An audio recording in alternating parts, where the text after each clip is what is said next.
அனைவருக்கும் வணக்கம். இன்னைக்கான ஆரோக்கிய பதிவில் நம்ம பார்க்க போகிற ரொம்ப ரொம்ப முக்கியமான ஒரு பயனுள்ள தகவல் என்ன அப்படின்னு பார்த்தீங்கன்னா, காய்கறிகள் பழங்கள் அப்படிங்கிறது நம்மளுடைய உடலுக்கு மிகப்பெரிய அளவில் நன்மையை ஏற்படுத்தக்கூடிய வகையில் இருக்கிறதுங்க. அந்த வகையில் பார்க்கும் பொழுது அதிகப்படியாக மக்களால் பார்த்திங்க அப்படின்னா விருக்கப்படக்கூடிய ஒரு காய் அப்படின்னு சொன்னால் முள்ளங்கி அப்படின்னு சொல்லலாம். ஏன்னா முள்ளங்கி பார்த்திங்க அப்படின்னா நிறைய மக்கள் அதை வெறுத்து ஒதுக்குவாங்க. ஆனால் அதில் இருக்கக்கூடிய சுவை, அதை விடவும் அதில் இருக்கக்கூடிய நன்மைகள், ஆரோக்கிய பலன்கள் அப்படிங்கிறது அலாதியாகவே இருக்கிறது. இந்த பதிவை நீங்கள் பார்த்தீங்க அப்படின்னா முள்ளங்கியை கண்டாலே நீங்கள் விடமாட்டீங்க அப்படின்னே சொல்லலாம். ஏன்னா அந்த அளவுக்கு முள்ளங்கி பார்த்தீங்க அப்படின்னா மருத்துவ குணங்களை கொண்டிருக்கிறதோடு மட்டும் இல்லாமல் ஒரு சுவை மிகுந்த காயாகவும் இருக்குகின்றது. முள்ளங்கி என்ன மாதிரியான மருத்துவ குணங்களை கொண்டிருக்கிறது, யாரெல்லாம் முள்ளங்கி எடுத்துக்கலாம், என்ன மாதிரியான ஆட்கள் முள்ளங்கியை எடுத்துக்கொள்ளக்கூடாது அப்படிங்கிறத பற்றின தகவலை தாங்க நம்ம இன்னைக்கு வீடியோவில் நாம் தெரிஞ்சுக்க போகிறோம்.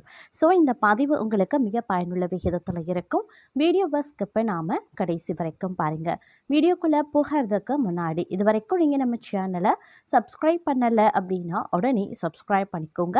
அப்படியே பக்கத்தில் இருக்கக்கூடிய நோட்டிஃபிகேஷனுக்கான பில் பட்டனையும் ப்ரெஸ் பண்ணிக்கோங்க. சரி நேயர்களே, வாங்க வீடியோக்குள்ளே போகலாம். நார்ச்சத்து நிறைந்த முள்ளங்கியை பலரும் சாப்பிட்ருப்போம். செரிமான ஆரோக்கியத்தை மேம்படுத்துறதுக்கும் தங்களை ஆரோக்கியமாக வைத்திருக்கவும் பார்த்திங்க அப்படின்னா முள்ளங்கி மிகவும் உதவும் அப்படின்னே சொல்லலாம். முள்ளங்கி யாரெல்லாம் சாப்பிடலாம், யாரெல்லாம் சாப்பிடக்கூடாது அப்படிங்கிறத தெரிஞ்சுக்கலாம் வாங்க.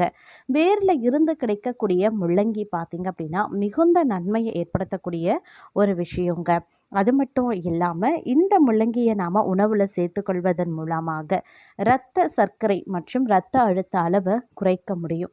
அதோடு முள்ளங்கியில் ஆரோக்கியமான செரிமானத்திற்கு உதவக்கூடிய ரசாயனங்கள் அடங்கியிருக்கிறது. மேலும் முள்ளங்கியை தினசரி உணவில் நாம் சேர்த்துக்கொள்வதன் மூலமாக கல்லீரல் கோளாறுகளை சரி செய்ய முடியும். நீர்ச்சத்து அதிகம் நிறைந்த காய்கறியான முள்ளங்கியில் வெள்ளரிக்காய் இருக்கிறதுங்க. அதே மாதிரி வெள்ளரிக்காயில் இருக்கிறது போன்றே அதிக அளவு நீர் இருக்கின்றது. அதாவது 100 கிராம் முள்ளங்கியில் 93.5 கிராம் நீர்ச்சத்து இருக்கிறது அப்படின்னு சொல்கிறாங்க ஊட்டச்சத்து நிபுணர்கள். இத்தகைய முள்ளங்கியை யாரெல்லாம் சாப்பிடலாம், யார் சாப்பிடக்கூடாது, அதனால் ஏற்படக்கூடிய பக்க விளைவுகள் என்ன அப்படிங்கிறத பார்க்கலாம். அதாவது 100 கிராம் முள்ளங்கியில் இருக்கக்கூடிய ஊட்டச்சத்துக்கள் என்னென்ன அப்படின்னு தெரிந்துக்கலாம். அதில் பார்த்திங்கன்னா கலோரிகள் பார்க்கும் பொழுது 16 கிலோ கலோரிகளில் இருக்கிறதுங்க. மொத்த கொழுப்பு 0.1 கிராம், சோடியம் பார்த்திங்கன்னா 39 milligram, potassium 233 milligram, carbohydrate 3.4 gram, நார்ச்சத்து 1.6 கிராம், சர்க்கரை 1.9 கிராம், புரதச்சத்து 0.7 கிராம், வைட்டமின் சி 24%, கால்சியம் 2%, இரும்புச்சத்து 1%, வைட்டமின் B6 5%, அதே மாதிரி மக்னீசியம் 2% அடங்கியிருக்கிறது. முள்ளங்கியினுடைய வகைகள் அப்படின்னு சொன்னால் ஏராளம் அப்படின்னு சொல்லலாம். முள்ளங்கி அவற்றினுடைய நிறம், வடிவம் மற்றும் அளவை பொறுத்து பல வகைகள் இருக்குது. சில பொதுவான முள்ளங்கி வகைகள் அப்படிங்கிறத பார்க்கலாம். சிவப்பு நிற முள்ளங்கி அப்படின்னு சொல்லலாம். இந்த வகை முள்ளங்கியில் தோல் சிவப்பு நிறத்திலையும் அதனுடைய சதை வெள்ளை நிறத்திலையும் இருக்கும். இது இனிப்பு அல்லது கார சுவையுடையதாக இருக்கும். அடுத்தது டைகான் முள்ளங்கி. ஜப்பான் மற்றும் சீனாவை பூர்வீகமாக கொண்ட இந்த டைகான் வகை முள்ளங்கிகள் ஆசிய உணவு வகைகளில் பிரதானமானவை. இதனை ஜப்பான் முள்ளங்கி அல்லது சீன டர்னிப் முள்ளங்கி அப்படின்னு சொல்லுவாங்க. இந்த வகை முள்ளங்கிகள் நீளமாக இல்லாமல் சற்று உருளை வடிவில் இருக்குங்க. அதே மாதிரி முள்ளங்கியில் ஆரோக்கிய நன்மைகள் அப்படின்னு சொன்னால் ஏராளம் அப்படின்னு சொல்லலாம். அதில் குறிப்பாக சொல்லணும்னா செரிமான ஆரோக்கியம். முள்ளங்கியில் இருக்கக்கூடிய உயர்தர நார்ச்சத்து செரிமான ஆரோக்கியத்தை மேம்படுத்த உதவுவதோடு மலச்சிக்கலை தவிர்க்கவும் உதவும். அதோடு முள்ளங்கி இறப்பை குடல் ஆரோக்கியத்தை அதிகரிக்கவும் வயிற்று புண்களை ஆற்றவும் உதவுங்க.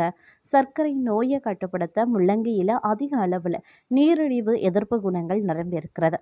இது சர்க்கரை அளவை கட்டுப்படுத்த உதவுவது குளுக்கோஸ் உறிஞ்சுதல் மற்றும் இன்சுலின் வினைத்திறனை அதிகரிக்கும். வகை 2 நீரிழிவு நோயின் அபாயத்தை குறைக்கவும் உதவுங்க. முள்ளங்கியை அடிக்கடி சாப்பிடுவது இரத்த சர்க்கரையை கட்டுக்குள் வைக்க உதவும். அதே நேரம் உடலை நீரோற்றமாக வைத்திருக்க முள்ளங்கி உதவும். 100 கிராம் முள்ளங்கியில் 93.5 கிராம் நீர்ச்சத்து இருக்கிறது. முள்ளங்கியை சேர்த்து கொள்வதன் மூலமாக உடலுக்கு தேவையான நீர்ச்சத்து நமக்கு கிடைக்கும். அதோடு மட்டும் இல்லாமல் தேவையான நீர்ச்சத்து கிடைக்கிறதோடு மட்டும் இல்லாமல் உடலினுடைய வெப்பநிலையை கட்டுப்பாட்டு சுழற்சிக்கு உதவ செய்யும். அதே நேரம் முள்ளங்கியில் இருக்கக்கூடிய அந்தோசைன்ஸ்கள் அப்படிங்கிறது இதய ஆரோக்கியத்திற்கு உதவும். அதோடு தினசரி உணவில் முள்ளங்கியை சேர்த்துக்கொள்வதன் மூலமாக இதய நோய் அபாயத்தை நம்மளால் குறைக்க முடியும். முள்ளங்கியில் ஆக்சிஜனேற்ற பண்புகள் அதிக அளவில் இருக்கிறதா பல ஆய்வுகள் சொல்லியிருக்கு. இந்த ஆக்சிஜனேற்ற பண்புகள் மற்றும் ஆன்டி ஆக்சிடென்ட்டுகள் கல்லீரல், பெருங்குடல், கர்ப்பப்பை வாய், புரோஸ்டேட், நுரையீரல் புற்றுநோய்களில் இருந்து தங்களை காக்கவும் உதவும். முள்ளங்கி இலைச்சாறு குறிப்பிட்ட மார்பக புற்றுநோய் உயிரணுக்களின் வளர்ச்சியை தடுக்கவும் உதவும் அப்படின்னு ஆய்வாளர்கள் சொல்லியிருக்காங்க.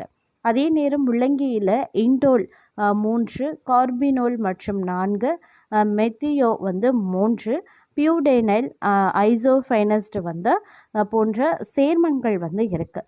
இவை தங்களினுடைய கல்லீருக்கு தீங்கு விளைவிக்கக்கூடிய நச்சுக்களை அகற்றவும் என்சைம்களை தூண்டவும் உதவி செய்யும். முள்ளங்கியில் இருக்கக்கூடிய அதிக அளவு பொட்டாசியம் தங்களினுடைய இரத்த அழுத்தத்தை குறைக்க உதவும். அதோடு இரத்த நாளங்களை ஆரோக்கியமாக வைத்திருக்க உதவும். கொலாஜன் உற்பத்தியும் அதிகரிக்கலாம். முள்ளங்கி இந்த விஷயத்துக்கு அதிகமாக உதவி செய்யும். மேலும் இரத்த சிவப்பணுக்கள் சேதத்தை கட்டுப்படுத்துறதுக்கும் இரத்தத்திற்கு செல்லக்கூடிய ஆக்சிஜன் விநியோகத்தை அதிகரிக்கவும் முள்ளங்கி உதவுங்க. முள்ளங்கி சாப்பிடுவது கல்லீரல் மற்றும் வயிற்றுக்கு மிகவும் ஆரோக்கியத்தை கொடுக்கக்கூடியது. முள்ளங்கி சக்தி வாய்ந்த நச்சு நீக்கியாக செயல்படுவதோடு மஞ்சள் காமாலையால் ஏற்படக்கூடிய இரத்த சிவப்பணுக்களின் அழிவை குறைத்து இரத்தத்தை நச்சு நீக்கம் செய்து சுத்தம் செய்யவும் உதவும். தினசரி உணவில் அரை கப் முள்ளங்கியை சேர்த்துக்கொள்வதன் மூலம் உடலின் நோய் எதிர்ப்பு சக்தியை அதிகரிக்க முடியும். தினசரிக்கு தேவையான வைட்டமின் சியில் 15% அரை கப் முள்ளங்கியில் இருக்கிறது. இது நோய் எதிர்ப்பு சக்தியை அதிகரிப்பது மட்டுமின்றி வளர்சிதை மாற்றத்தை கட்டுப்படுத்தவும் உதவும். மேலும் உடலில் இருக்கக்கூடிய கொழுப்பை ஆற்றலாக மாற்றி உடலின் ஆற்றலை அதிகரிக்க உதவும். அதே நேரம் முள்ளங்கியில் இருக்கக்கூடிய வைட்டமின் சி, துத்தநாகம் மற்றும் பாஸ்பரஸ் போன்ற கனிம ஊட்டச்சத்துக்கள் சரும வறட்சி, முகப்பரு மற்றும் சருமத்தில் ஏற்படக்கூடிய சுரிகளை எதிர்த்து போராட உதவும். முள்ளங்கியில் இருக்கக்கூடிய அதிக நீர் அடக்கம் சருமத்தை ஈரப்பதமாக்கவும் உதவும். முகத்துக்கு பயன்படுத்தக்கூடிய ஃபேஸ் மாஸ்க், ஃபேஸ் பேக் முள்ளங்கியை பயன்படுத்தி உருவாக்கலாம். இதன் மூலம் சருமத்தின் ஈரப்பதத்தை தக்க வைத்துக் கொள்ள முடியும். முள்ளங்கியில் பல்வேறு ஆரோக்கிய நன்மைகள் இருந்தாலும் சிலர் முள்ளங்கி சாப்பிடுவது தவிர்த்து விடுவது நல்லது. ஏன்னா சில பிரச்சனை இருக்கிறவங்க முள்ளங்கி எடுத்துக்கொள்றதுனால அவங்களுக்கு பக்க விளைவுகள் ஏற்படக்கூடிய அபாயமும் இருக்கிறது. யாரெல்லாம் முள்ளங்கி சாப்பிடக்கூடாது அப்படிங்கிறத இப்போ நாம் தெரிஞ்சுக்கலாம். அதாவது வாயு பிரச்சனை இருக்கிறவங்க இரவு நேரத்தில் முள்ளங்கி சாப்பிடுவதை தவிர்க்கணும். அப்படி இல்லைங்கிற பட்சத்தில் வயிற்று பிரச்சனைகள் ஏற்படுவதோடு இறப்பை அழற்சி உண்டாகி தூக்கமும் கெடும். அதோடு முள்ளங்கியை சாப்பிடுவதால் உடலில் வாயு உருவாகி உடலில் வலியும் உண்டாகலாம். இதனால் வாயு பிரச்சனை இருக்கிறவங்க அதிக முள்ளங்கி சாப்பிடுவதை தவிர்க்க வேண்டும். சிறுநீரக பிரச்சனை உள்ளவர்கள் அதிக அளவு நீர்ச்சத்து கொண்ட முள்ளங்கியை அதிகமாக எடுத்துக்கொள்வதை தவிர்க்க வேண்டும். அதோடு முள்ளங்கியில் அதிக அளவில் பொட்டாசியம் இருக்கிறதுனால இது சிறுநீரகத்துக்கு நல்லது கிடையாது.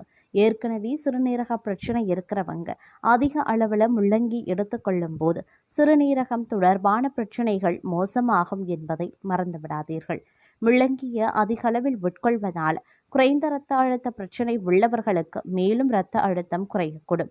அதனால் குறைந்த இரத்த அழுத்த பிரச்சனை இருக்கிறவங்க முள்ளங்கியை தவிர்ப்பது மிகவும் நல்லது. இல்லையெனில் மயக்கம் அல்லது கோமா போன்ற பிரச்சனைகள் ஏற்படலாம். அதற்குண்டான வாய்ப்புகளும் இருக்கின்றது. அதே நேரத்தில் உயர் இரத்த அழுத்த பிரச்சனை உள்ளவர்களுக்கு முள்ளங்கி நன்மை பயக்கும். ஏன்னா இதில் இருக்கக்கூடிய பொட்டாசியம் இரத்த அழுத்தத்தை குறைக்கும். அதே போல ஆஸ்துமா நோய் அல்லது இருமல், சளி பிரச்சனை இருக்கிறவங்க முள்ளங்கி எடுத்துக்கொள்வதை தவிர்க்க வேண்டும்.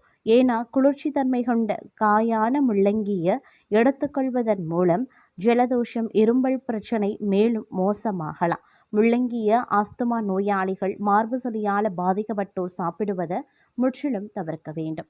உடல்ல தேவைக்கு ஏற்ற இரும்பு சத்து இருக்கிறவங்க முள்ளங்கி உட்கொள்வதை தவிர்க்கலாம். இவர்கள் முள்ளங்கியை அதிகமாக உட்கொண்டால் உடல்ல அதிகப்படியான இரும்பு சத்து உருவாகும். இதனால் வயிற்று வலி, வயிற்றுப்போக்கு, வாந்தி, தலை சுற்றல், இரத்த சர்க்கரை குறைவு, கல்லீரல் பாதிப்பு, உள் இரத்த போக்கு போன்ற பிரச்சனைகள் ஏற்படலாம். அதே மாதிரி முள்ளங்கியை ஒரே நேரத்தில் அதிக அளவு சாப்பிடுவதால் அடிக்கடி சிறுநீர் வெளியேறும். இதன் காரணமாக உடலில் இருக்கக்கூடிய நீர் வெளியேறும். இதனால் நீரிழப்பு பிரச்சனை ஏற்படலாம். குறைந்த அளவு மட்டும் முள்ளங்கி மட்டுமே நீங்கள் எடுத்துக்கொள்வது மிகவும் நல்லது. சில காய்களை தொடர்ந்து சாப்பிடக்கூடாது. அதில் ஒன்று தான் முள்ளங்கி. இதனை தொடர்ந்து எடுத்துக்கொள்வதன் மூலம் வயிற்று பிரச்சனைகள் உண்டாகும். பொதுவாகவே முள்ளங்கி ஜீரணமாக 2 மணி நேரம் மேலே ஆகும். முள்ளங்கியுடன் மற்ற காய்களை சேர்த்து எடுத்துக்கொள்வதன் மூலம் வாயு உருவாவதை நம்மளால தவிர்க்க முடியும்.